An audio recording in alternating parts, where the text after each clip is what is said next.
మన ప్రభువైన యేసుక్రీస్తు నామములో చేరొచ్చిన మీ అందరికీ నా హృదయపూర్వక వందనాలు.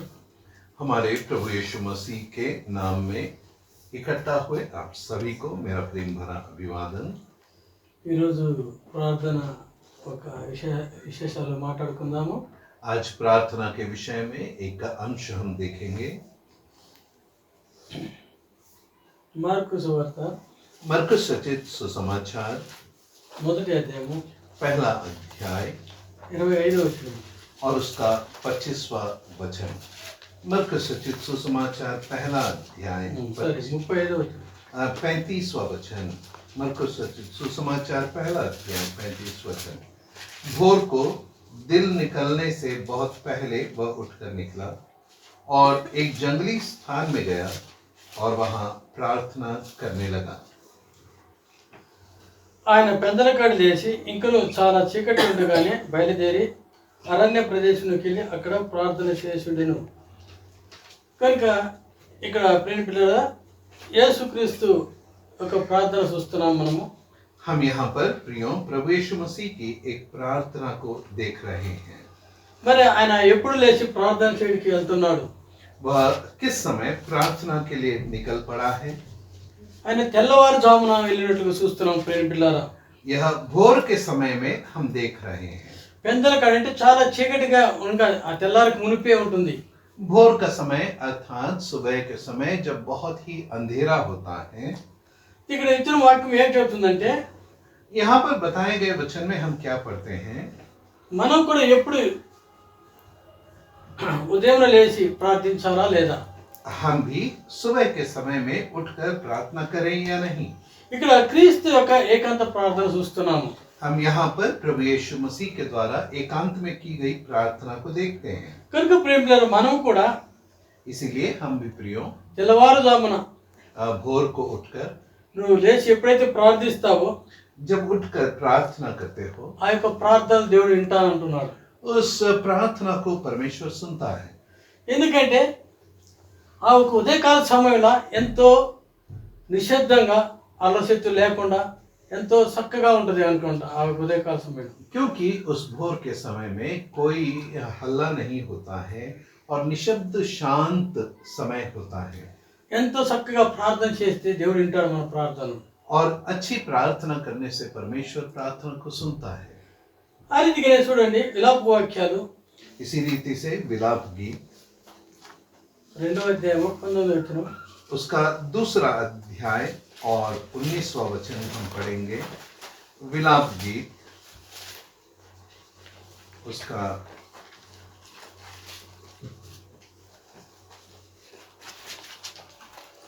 2వ అధ్యాయము दूसरा अध्याय 19వ వచనం और 19वां वचन।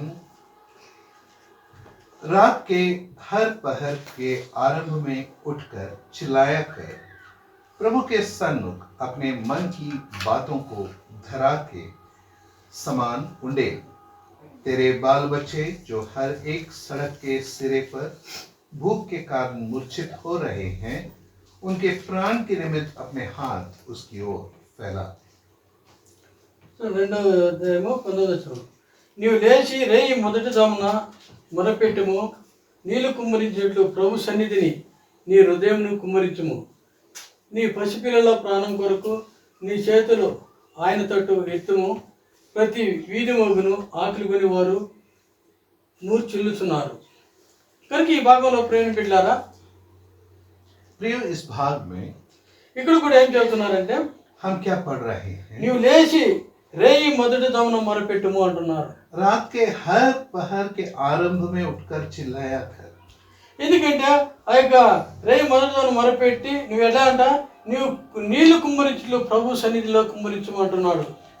हर रात के हर पहर के आरंभ में जब उठकर परमेश्वर के सामने अपने मन की बातों को धारा के समान उंडेल कहता है। కనుక ఈ రీతిగా మనం కూడా ఉదయకాలం లేచి కూడా हम भी भोर के समय उठकर మొదటిగా ఏం చేయాలంట? सबसे पहले क्या करें? దేవుని వాక్యాన్ని ధ్యానించమంటున్నారు ప్రియ బిడ్డలారా. परमेश्वर के वचन को पढ़ें।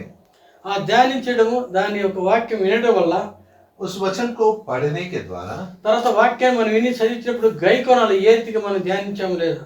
और फिर उस पढ़कर उस पर मनन भी करना है। అప్పుడు ఇక్కడ అంటున్నాడు ఆయన నీ హృదయంను కుమ్మరించినట్లు అంటున్నాడు.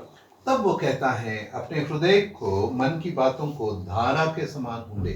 నువ్వు ధ్యానించేటి వాక్యాన్ని బట్టి तूने जो वचन मनन किया है అప్పుడు నువ్వు అప్పుడు ప్రార్థిస్తూ నువ్వు ఏదైతే వాక్యం ధ్యానించున్నావో उस समय प्रार्थना करते समय वह वचन जो तूने मनन किया है అప్పుడు దేవుని ద్వారా మనం మాట్లాడినట్టుగా చూస్తున్నాం. उस वचन के द्वारा परमेश्वर तुमसे बातें करेगा। ఎట్లా అంటే ప్రార్థన ద్వారా. प्रार्थना के द्वारा, ఎందుకంటే నీ హృదయం కుమ్మరించమంటున్నాడు.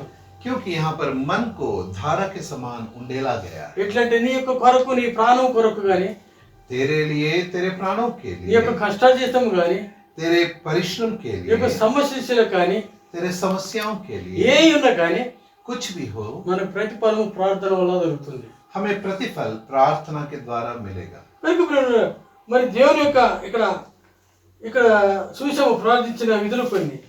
इसीलिए प्रियो यहाँ पर परमेश्वर के द्वारा लिखे गए वचन में प्रार्थना की कुछ बातों को देखा है। మార్కు సువార్త కొన్ని చూసాము తెల్లవారుజామునే. मरकुस रचित सुसमाचार में हम पढ़ते हैं भोर के समय, మరి ఇక్కడ కూడా నీవు లేచి మొదటి జామున చూస్తున్నాము. और यहाँ पर भी पहले पहर को हम पढ़ रहे हैं, కనుక ఇది కూడా తెల్లవారుజామున వస్తుంది ప్రియ బిడ్డలారా. और यह भी सुबह के समय में है। ఏదేమైనా ఉదయకాలం నువ్వు దేవుని స్తుతించి మహిమపరిచి ప్రార్థిస్తే यदि हम भोर के समय में परमेश्वर की स्तुति महिमा कर दें और उसकी आराधना करें, దేవుడు ఎంతో నీ ప్రార్థన వింటాడు. परमेश्वर आपकी प्रार्थना को सुनेगा నీకు మహిమ కలుగుతుంది. और तुझे महिमा मिलेगा, నీ ప్రార్థన ప్రతిఫలం దొరుకుతుంది. तेरे प्रार्थनाओं का प्रतिफल मिलेगा। ఇప్పుడు రెండు చూసాం మనం ఉదయకాలం జామునది. दो वचन हमने देखे हैं भोर के समय की प्रार्थना के विषय में। ఇప్పుడు మధ్యాహ్నం ప్రార్థన చూద్దాము. अब दोपहर के प्रार्थना के विषय में देखेंगे। 55 కీర్తనలు 55वां भजन 55 या पे 55 17 55वां भजन और 17 वचन 55 वर्स 7।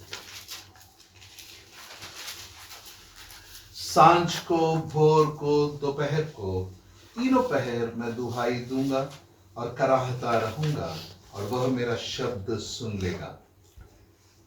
సాయంకాలము ఉదయమున మధ్యాహ్నము నేను ధ్యానించుచు మొరపెట్టుకుందును ఆయన నా ప్రార్థన ఆలకించును అంటున్నాడు. కనుక ప్రియ బిడ్డలారా ఇక్కడ इसीलिए प्रियो यहाँ पर ఇక్కడ దావీదు ప్రార్థన చూస్తున్నాం మనము. दाऊद की एक प्रार्थना को हम देख रहे हैं। ఇందాక మనము ఉదయకాలమే చూసాము తెల్లవారుజామున. अब तक हमने भोर के समय की प्रार्थना को देखा, కానీ ఇక్కడ సాయంకాలం ఉదయం మధ్యాహ్నం మూడు చూపిస్తున్నారు. परंतु यहाँ पर सांझ को, भोर को, दोपहर को, तीनों पहर के प्रार्थनाओं को दिखा रहा ఈ है। యొక్క దావీదు యొక్క ప్రార్థన జీవితం ఇక్కడ చూపిస్తున్నాడు. दाऊद के प्रार्थना का जीवन यहाँ पर प्रकट हुआ है। మరి ఇక్కడ మరి ఆ రీతిగా నీవు నేను కూడా इसी रीति से आप और मैं भी మరి దావీదు ప్రార్థించే రీతిగా మనం కూడా ప్రార్థించాలి. दाऊद की रीति पर ही हमें भी प्रार्थना करना है। కనుక ప్రేమలో ఉదాహరణకు మనము इसीलिए प्रियो उदाहरण के लिए ఉదయం మధ్యాహ్నం సాయంత్రం 3 టైర్ భోజనం చేస్తుంటాం. सुबह, दोपहर, शाम तीनों पहर खाना खाते हैं। ఎందుకు మనకు మన శరీరానికి మన ఆకలికి మనం చూసుకుంటున్నాం. क्योंकि हमारे शरीर को जो भूख लगता है उसे हम मिटाते हैं। మరి ఆ రీతిగా మరి దేవుడు నిన్ను ఈ రీతిగా ప్రేమించి ఆదరించి ఆయన ఉన్నప్పుడు और इस प्रकार से जब परमेश्वर आपसे प्रेम करता है और हमें वह महिमा देता है, మరి నువ్వు దేవుని కూడా ఆయన దావీదు మహారాజు ఇప్పుడు 3 దినాలు ఆయన 3 టైర్ ప్రార్థిస్తున్నాడు. और फिर क्या हम दाऊद की तरह 3 समय प्रार्थना न करें जैसा वह करता है? మరి నీవు నేను ఎందుకు చేయకూడదు? फिर आप और मैं क्यों ना इस प्रकार प्रार्थना करें? చూడండి ఇక్కడ మనకు ప్రార్థన మన జీవితాన్ని మారుస్తుంది. प्रार्थना हमारे जीवन को परिवर्तित करता है। ప్రార్థన పాపపు బంధకాల నుండి విడిపిస్తుంది. पाप हमें बंधनों से छुड़ाता है। ప్రార్థన సృష్టిని శాసిస్తుంది. प्रार्थना सृष्टि पर अधिकार रखता है। ప్రార్థన సంఖ్యలను వేస్తుంది. प्रार्थना जंजीरों को तोड़ देता है। కనుక ప్రేమడ ఇన్ని విధాలుగా ప్రార్థనకి నీ శక్తులు ఉన్నప్పుడు इस रीति से प्रार्थना में इतना सामर्थ्य जब हो, మనం ఎందుకు తెలుసుకోలేకపోతున్నాం? हम क्यों नहीं మనం कर ఎందుకు पाते? ప్రార్థించలేకపోతున్నాము? हम क्यों प्रार्थना नहीं कर पाते हैं? ప్రార్థన కన్నీటిని తుడుస్తుంది ప్రియమైన బిడ్డలారా. प्रार्थना आंखों के आंसुओं को मिटाता है। ఎందుకు నీ యొక్క సమస్యలు ఎన్ని ఉన్నా కానీ నీ యొక్క ప్రార్థన దానికి ప్రతిఫలం ఇస్తాడు దేవుడు.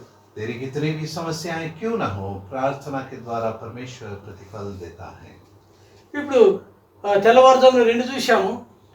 सुबह के समय की 2 प्रार्थनाओं को देखा, ఇప్పుడు దావీదు మహారాజు కూడా మధ్యాహ్నం సాయంత్రం 3 టైర్లు చూశాము. और दाऊद के द्वारा भी दिन के तीनों पहर में प्रार्थना को देखा।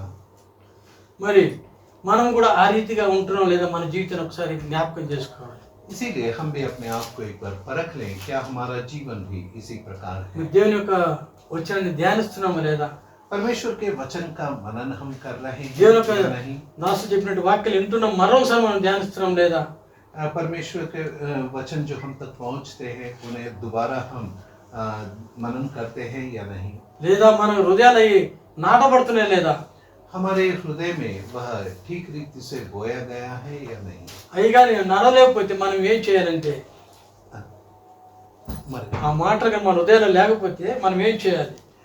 यदि वो वचन हमारे हृदय में न हो तो हमें क्या करना चाहिए? ప్రార్థించాలి, దేవుడిని అడగాలి, మన జ్ఞాపశక్తి అయ్యా నాకు తెలివి జ్ఞానం ఏమని. हमें प्रार्थना करना है परमेश्वर से कि परमेश्वर आप ही मुझे बुद्धि, ज्ञान और समझ दीजिए। దేవుడు అంటున్నాడు కదా, అడుగుడు మీకు ఇవ్వను, వెతకడు మీకు దొరుకును అంటున్నాడు. परमेश्वर प्रभु यीशु मसीह कहते हैं कि मांगो तो दिया जाएगा, ढूंढो तो पाओगे। కానీ మనం అడగాలి ప్రేమ, అడగంది ఏది మనకు దేవుడు ఇవ్వడు.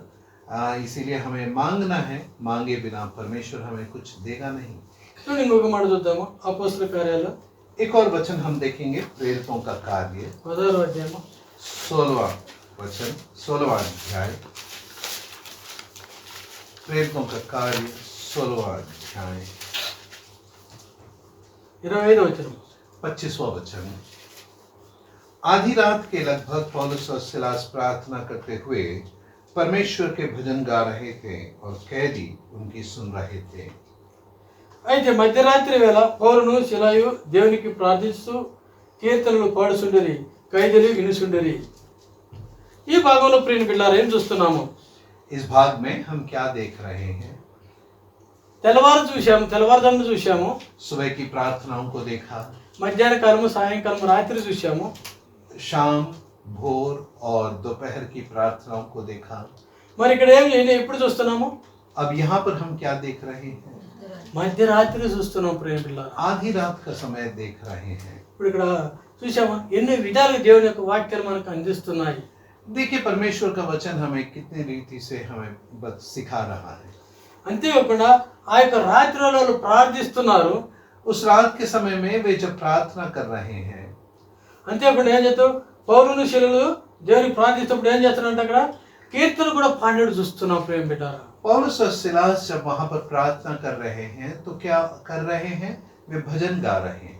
అయితే ఖైదీలు ఏం చేస్తున్నారు? लेकिन कैदी क्या कर रहे हैं? మంచి పాటలు కనుక వింటున్నారు ప్రేమ బిడ్డలారా. कैदी उनकी उन भजन को सुन रहे थे। ఎక్కడ ఖైదీలు వేసినప్పుడు వాళ్ళు చేస్తుంటే పోలీసులు ఏం చేస్తారు, వెళ్ళి కొడుతుంటారు. కానీ कई पर कैदी जब हंगामा करते हैं तो जो सिपाही हैं जाकर उन्हें मार पीट करते हैं। కానీ ఇక్కడ వాళ్ళు ప్రార్థన చేశారు కనుక, लेकिन यहाँ पर जब वे प्रार्थना कर रहे थे, ఆ యొక్క ప్రార్థన కూడా ఇప్పుడు మధ్యరాత్రి వేళ ప్రార్థన చేశారు. और यह प्रार्थना का समय कैसा है? आधी रात का समय है। చక్కటి పాటలు పాడుతున్నారు. सुंदर भजन गा रहे हैं। మరి అక్కడ ఉన్నటువంటి ఆ యొక్క అధికారులు కూడా ఏం చేశారు? ఖైదీలు వినుసుండిరి. అక్కడ ఉన్న ఖైదీలు చాలా మంది ఉన్నారు. అక్కడ ఏం చేస్తారు? చక్కటి వాక్య ఆ యొక్క పాటలు వింటున్నారు ప్రియ బిడ్డలారా. वहां पर जितने भी कैदी हैं वे क्या कर रहे हैं? उन सुंदर भजनों को वे सुन रहे हैं। కనుక నీవు నేను కూడా ఆ రీతిగా నడవాలని हम भी इसी प्रकार चले, దేవుని యొక్క మాటలు చెబుతున్నాయి. परमेश्वर का वचन कहता है। పరిశుద్ధాత్మలో నడిపిస్తుంది మనకు. पवित्र आत्मा हमें चलाता है। ఎందుకంటే ఒక ప్రార్థన నిత్య రాజ్యాల్లోకి మనం చేరుస్తుంది. यह प्रार्थना हमें स्वर्ग राज्य तक पहुंचाता है, ఎందుకంటే మనము क्योंकि हम దేవుణ్ణి మొదటిగా వెదకాలి, परमेश्वर को पहले ढूंढें, దేవుని సహవాసంలో నిలవాలి. उसके सहभागिता में रहें। ఆయన అనేక అద్భుత కార్యాలు మనకు చూపిస్తాడు ప్రేమిలారా. वह अनेक अद्भुत कार्य हमें दिखाता है। చూసారు కదా, సంఘమంతా ప్రార్థించినప్పుడు వాళ్ళ సంఖ్యలు కూడా విడిపోయినట్టు చూస్తున్నాము. जब कलीसिया ने मिलकर प्रार्थना किया तो जंजीर टूट गए, ఎందుకంటే ఆ యొక్క సంఘం అంత ప్రార్థన అంత శక్తి ఇచ్చాడు దేవుడు. क्योंकि उस प्रार्थना में उतना सामर्थ्य परमेश्वर ने दिया। అందుకే నేను మనం అందరూ కూడా మన సంఘంలో కానీ ఎక్కడ ఏ సంవత్సరం కానీ ఏ విషయాలు కానీ అనేక విషయాలు మనం కూడా ప్రార్థిస్తే, इसीलिए हम भी किसी भी समय में किसी भी समस्या के समय इस रीति से प्रार्थना करें तो దేవుడు కూడా అద్భుత కార్యాలు జరిపిస్తాడు. परमेश्वर अद्भुत कार्य करेगा। మన జీవితంలో జరగాలన్నవన్నీ కూడా हमारे जीवन में जो घटना है सभी के लिए, మనం కూడా దేవుని యొక్క రాజ్యంలో వారసులు కావాలన్నా परमेश्वर के राज्य के वारिस होने के మనం लिए ఏం చేయాలి? हमें क्या करना है? ఆయన వాక్యాలు ధ్యానిస్తుండాలి. उसके वचन का मनन करना है, ఆయన సన్నిధానంలో మనం ఎప్పుడు ప్రార్థిస్తుండాలి. उसके उपस्थिति में सदा प्रार्थना करना है, దేవుని మహిమపరుస్తుండాలి. परमेश्वर की महिमा करना है। అప్పుడు దేవుడు ఏం చేస్తాడంటే तब परमेश्वर क्या करेगा? నీ మాటలని నీ ప్రార్థనని వింటాడు. तेरी की हुई प्रार्थना को वह सुनेगा। ఆ తర్వాత నువ్వు దేవుని యొక్క వాక్యాన్ని బాగా చదవాలి, ధ్యానించాలి.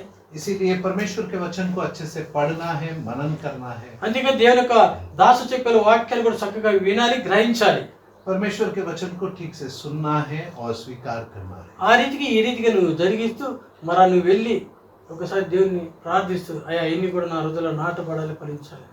इस रीति से यदि हम करते हुए परमेश्वर के सामने प्रार्थना करें कि परमेश्वर तेरे वचन हमारे हृदय में बोए जाएं और दृढ़ हो जाएं, అట్టి కృప దేవుడు మనందరికీ సదాకాలము తోడేండును గాక. ऐसा अनुग्रह परमेश्वर हमारे साथ सदा बनाए रखे। ఆమేన్. आमीन। ఆ రీతిగా ప్రేమ బిడ్డలారా,